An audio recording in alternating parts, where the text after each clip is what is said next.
क्या वारदात है? कोतवाली पुलिस ने बहुत ही मेटिकुलस वे में एक केस को रिजॉल्व करके 5 लोगों को गिरफ्तार किया है। ये गाज़ियाबाद बेस्ड एक फ्रॉड गैंग है।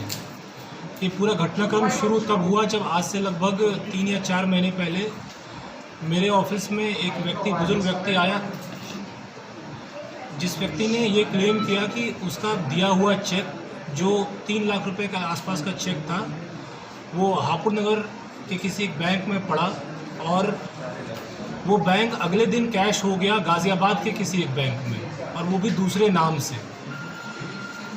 जब इस घटनाक्रम पे हम लोग डिटेल में लगे तब फिर हमें पता चला और इस गैंग का खुलासा हुआ, जहाँ ये गैंग बहुत ही मेटिकुलस वे में इस पूरे अपने घटनाक्रम को अंजाम देते हैं। सबसे पहले इस घटनाक्रम की शुरुआत होती है जहाँ पे एक व्यक्ति किसी नॉर्मल गरीब व्यक्ति का फर्जी बैंक अकाउंट बनाता है।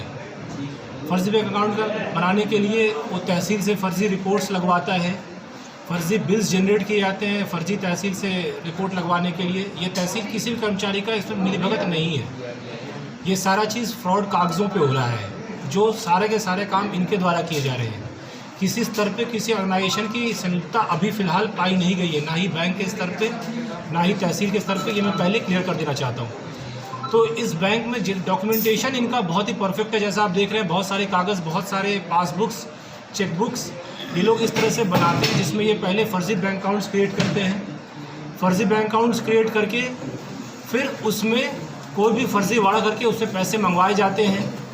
इस फर्जी बैंक अकाउंट चूँकि इन्होंने खुद क्रिएट किया होता है, इसका जो लिंक्ड नंबर है वो खुद इनके पास ही होता है, इनका जो लिंक्ड एटीएम है वो खुद इनके पास होता है, तो सारा पैसा निकालते भी खुद ही हैं। सिर्फ अकाउंट क्रिएशन के टाइम पे इन्होंने फर्जीवाड़ा करके बेसिकली एक पूरा का पूरा एक फर्जी व्यक्ति खड़ा कर देते हैं, जो वो स्वयं होते हैं लेकिन नाम और पता दूसरे का होता है। इस तरह से ये मल्टी लेवल्स पे ये फ्रॉड कर रहे हैं। इसमें से एक व्यक्ति ऐसा है जो कंपनी के फर्जी बिल्स लेकर के जीएसटी बचाने के लिए लोगों को फर्जी बिल्स प्रोवाइड करवाता है। उसके जो पैसे आते हैं वो अकाउंट में जाते हैं। जो मैंने आपको ये फ्रॉड कहा, जहाँ से इसकी शुरुआत हुई, ऐसे फ्रॉड्स होते हैं जहाँ पर किसी व्यक्ति का कैश चेक कहीं और कैश हो जा रहा है, क्योंकि वो कैश दूसरे अकाउंट के नाम पे करवा करके उस अकाउंट में उन्होंने डलवा करके वहाँ से निकाल लिया। फिर किसी को ये फ़ोन करके, जो नॉर्मल जो तरीके होते हैं फ्रॉड्स के, जहाँ ये फ़ोन करते हैं और कहते हैं कि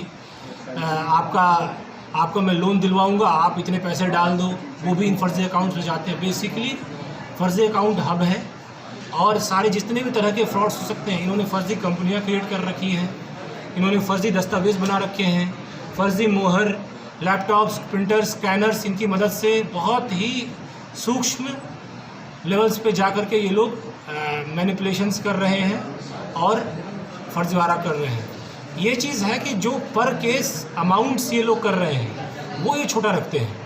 इनकी मोडस ऑपरेंडी ये है, पर केस अमाउंट बहुत बड़ा फ्रॉड नहीं कर रहे हैं, इसलिए बहुत जल्दी किसी की नज़र में नहीं आते हैं।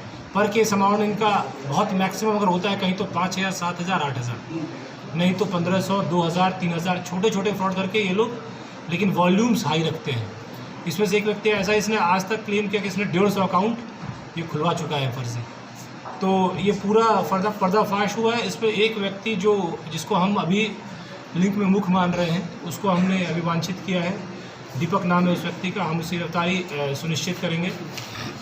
अच्छा, एक चीज़ और खासियत है इस गैंग की, कोई भी एक दूसरे व्यक्ति को जानता नहीं है, सिर्फ फ़ोन्स पे डील करते हैं, नंबर्स पे बातें होती हैं, ना व्यक्ति का नाम वो जानते हैं असली नाम क्या है। जो रियल नेम ये यूज़ कर रहे हैं वो अपना पेन नेम यूज़ कर रहे हैं, इस नाम को यूज़ करके आपस में सिर्फ बातचीत करते हैं। 4-4 साल से लोग एक दूसरे को जानते हैं लेकिन नहीं जानते हैं, ना ही वहाँ उसके बारे में जानते हैं वो कहाँ का रहने वाला है।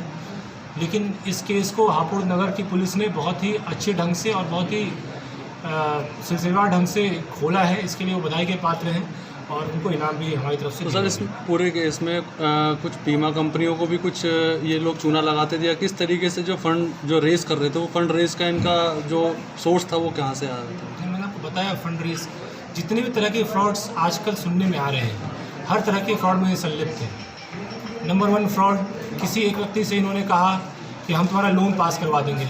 डेटाज बिकते हैं आजकल, यूज़र डेटाज, नौकरी के साइट्स पे बहुत सारे ऐसे फ़ोन नंबर्स उपलब्ध आपको बहुत इजीली हैं जहाँ पे लोग युवक नौकरी खोज रहे हैं, या आपको बैंक के साइट्स पे ऐसे जहाँ पे लोग लोन खोज रहे हैं। ऐसी बहुत सारी साइट्स अवेलेबल हैं, उनके डेटाज बिकते हैं। ये एक लीगल प्रोसेस है। उस डेटा को ख़रीद करके ये उन यूज़र्स को कॉल करते हैं कि हम आपका बैंक का लोन करवा देंगे या हम आपकी नौकरी लगवा देंगे।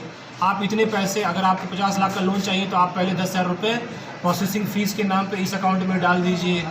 इन सब के एवज़ में इसको आप जेन्युइन दिखने के लिए इन्होंने इन सब के लिए करस्पॉन्डिंग वेबसाइट्स खोल रखी हैं, फर्जी कंपनियों की वेबसाइट्स खोल रखी हैं। आपके नाम भी इसमें हमने खोले हैं प्रेस नोट्स में। तो जितने भी तरह के फ्रॉड्स होते हैं वो इन सभी चीज़ों में इन्वॉल्व है। As far as banking frauds, जहाँ पे ये OTP या फिर पिन नंबर्स भी मांग लेते हैं और उसके बाद फिर जो को देता जो फंस जाए तो इन अकाउंट से पैसे मंगवा के फिर उसे निकाल लेते हैं। इससे कभी भी वो सही व्यक्ति तक नहीं पहुंचा जा सकता, क्योंकि अकाउंट इन द फर्स्ट हाथ फर्जी बना हुआ है।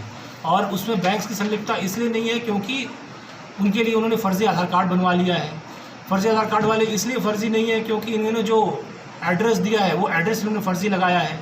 एड्रेस फर्जी इसलिए नहीं कह सकते क्योंकि तहसील ने उसका वेरिफिकेशन किया है। तहसील की वेरिफिकेशन को इसलिए फर्जी नहीं कह सकते कि तहसील के वेरिफिकेशन बिल्स पे बनते हैं और वो बिल्स इन्होंने फर्जी बनाए हैं, और ये बिल्स खुद अपने हाथ से फर्जी बनाते हैं। किसी पर्टिकुलर फर्जी एड्रेस का फर्जी बिल बना करके, तो वहाँ से शुरुआत करते हैं। ये बिल्कुल छोटे से शुरुआत करके ये बिल्कुल एंड लेवल तक इन्होंने सब चीज़ प्लान कर रखा है।